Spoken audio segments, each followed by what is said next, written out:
Hare Krishna, everyone. Hare Krishna, everyone. Welcome to Matchless Gifts. We are so blessed and so fortunate here in this hectic city of New York. This is genuinely a holy, holy place of shelter. Yeah. And just feeling extremely fortunate and grateful to be able to come here. Was able this morning to come and dress Srila Prabhupada and do some Dham Seva here. And everyone, all of you out there have the opportunity to do some Dham Seva. Hopefully there'll be a click somewhere, a little thing you can push that you can... In the description. Just do something for 26 2nd Avenue Matchless Gifts. We've done a massive renovation here and out in front of the building. From tomorrow, actually, they're going to start the front of the Matchless Gifts renovation, and that will start with replacing of the door. And then the next thing will be to take down the shutters, and after that to replace the windows and the wood on the front, and then to replace that magical signboard, which, as I'm listening to Srila Prabhupada, Your Ever Well-Wisher audiobook, just today I heard again and again and again how devotees kept saying they didn't realize how prophetic, not pathetic, but prophetic, those words, matchless gifts, really were, just to be painted on this building. And once Prabhupada came here, and everything just happened. The magic just happened. So we are here. Okay. We're reading from Canto 4, Chapter 27, Text 18. Om Namo Bhagavate Vasudevaya. Om Namo Bhagavate Vasudevaya. Om Namo Bhagavate Vasudevaya. King Puranjan collected taxes in the city known as Panchala, and thus was able to engage in sexual indulgence.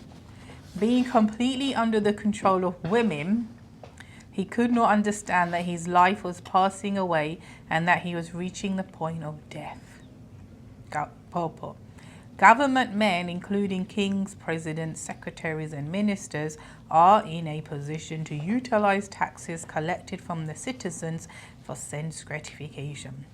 It is stated in Srimad Bhagavatam that in this Kali Yuga, government men, Rajanyas, and those connected with the government, as well as exalted government ministers, secretaries, and presidents, will all simply collect taxes for sense gratification. The government is top-heavy, and without increasing taxes, the government cannot maintain itself.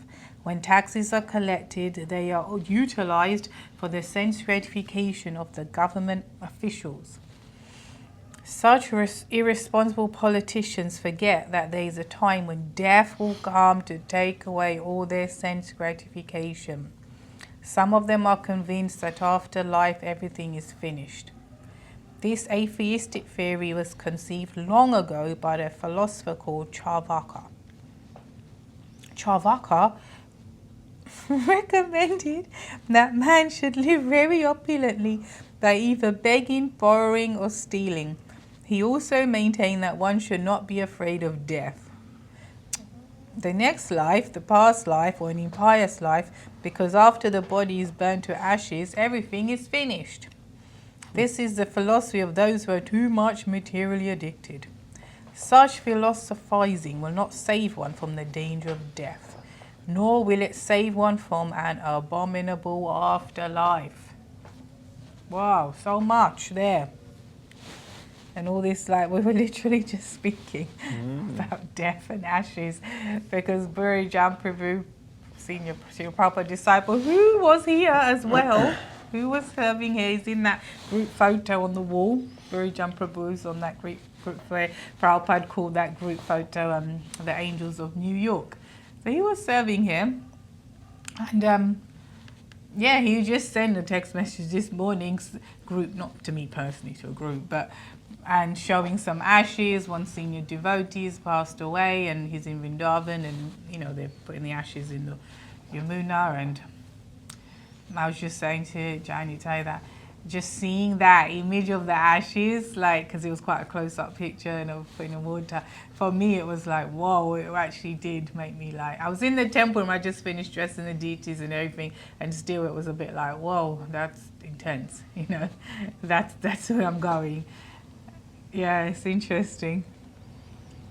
And you don't know when you're going, and hopefully someone will do that for me, but I don't think so, but anyway, what to do. So, but also what stood out for me was where this philosopher is saying, anyway, whatever, just enjoy life now because you're going to die and it's all over. And it reminded me of what Prabhupada said, because we have these 4 regulative principles, one of them being we don't gamble. When you get initiated, you have to take that vow. And then Prabhupada was saying, actually, we do gamble, because he said, just take this chance, just gamble this chance that what I'm saying basically, that there is a personality, Supreme Personality, his name is Krishna, there is a spiritual world, you are going to go there, so you got to give your life to something, so just gamble and give your life to this, and you don't lose either way, because you'll be dead either way anyway, you know.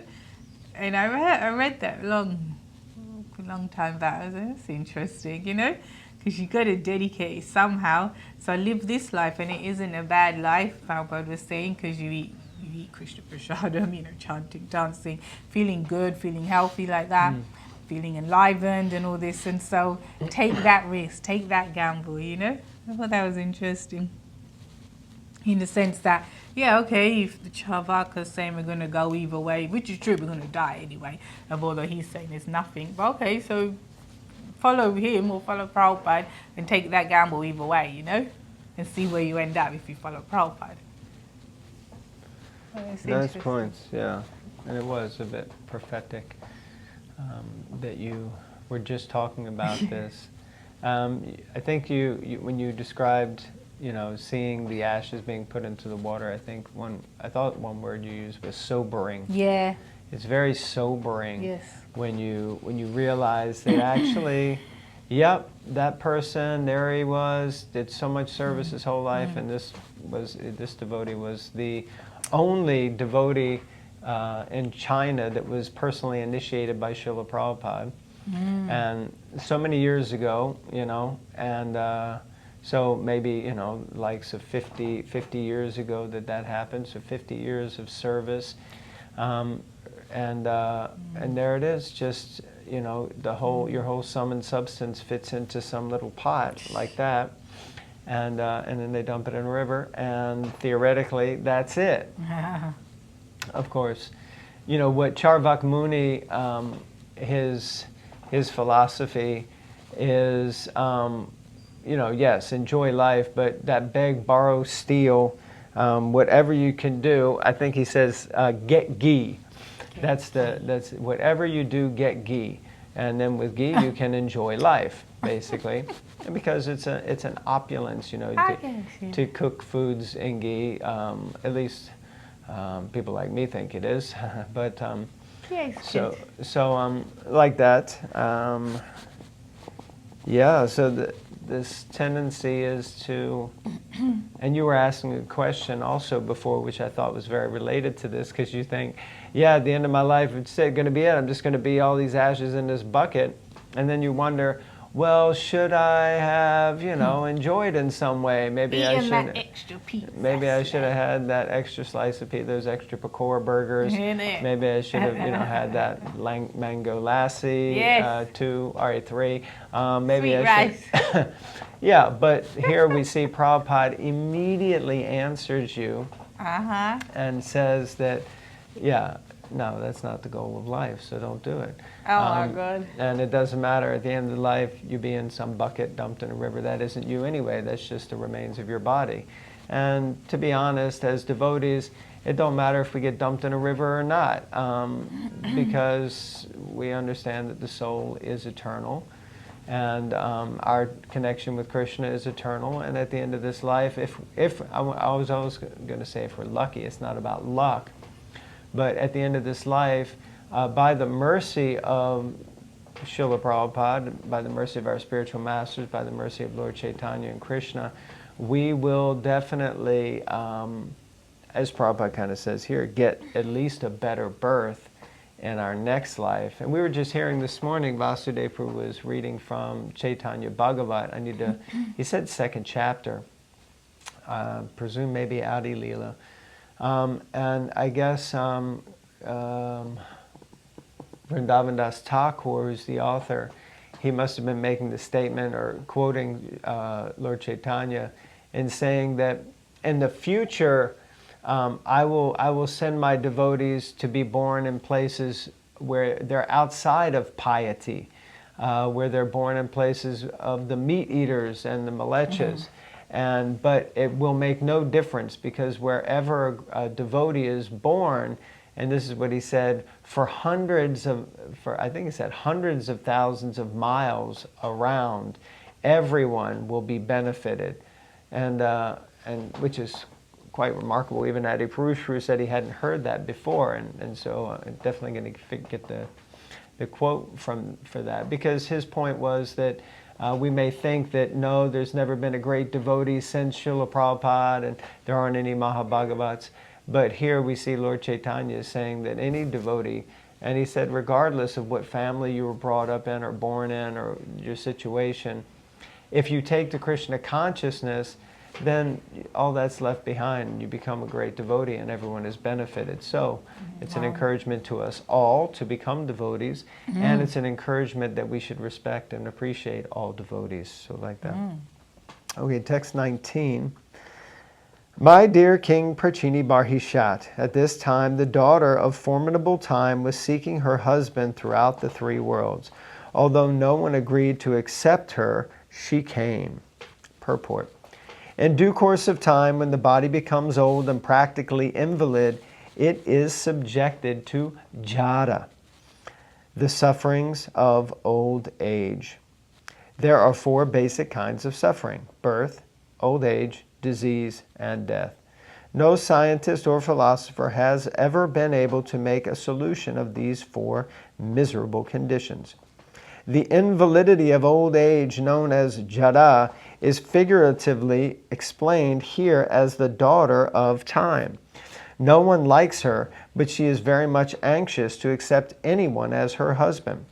No one likes to become old and invalid, but this is inevitable for everyone. Now this is intense. No one likes her. No one likes time.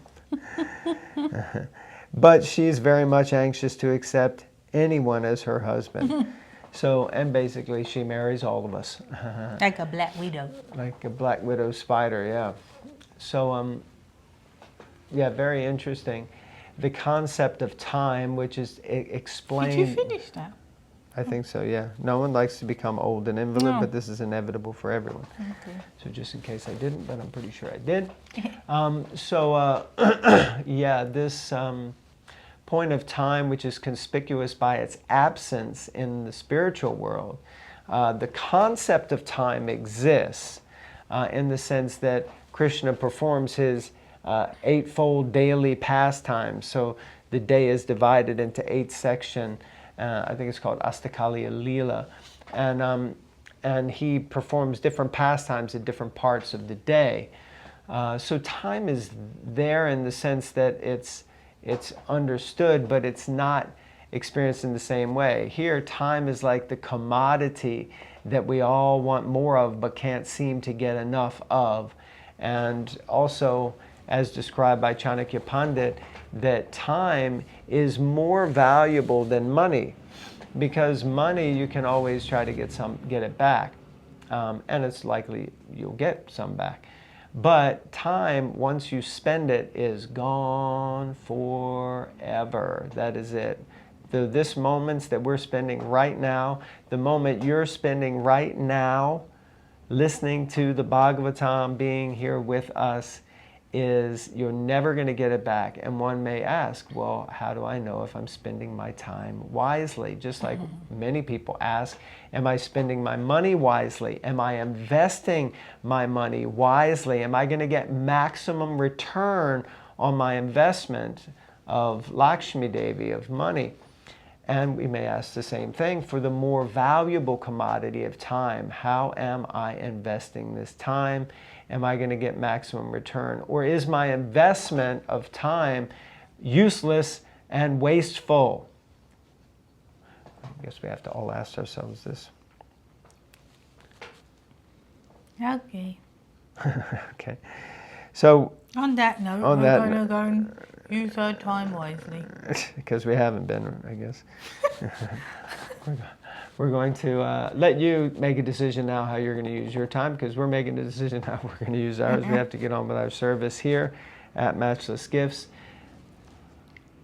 Okay. Thank you all very, very much. Really lovely to have you with us. Please keep tuning in. Hare Krishna. Hare Krishna.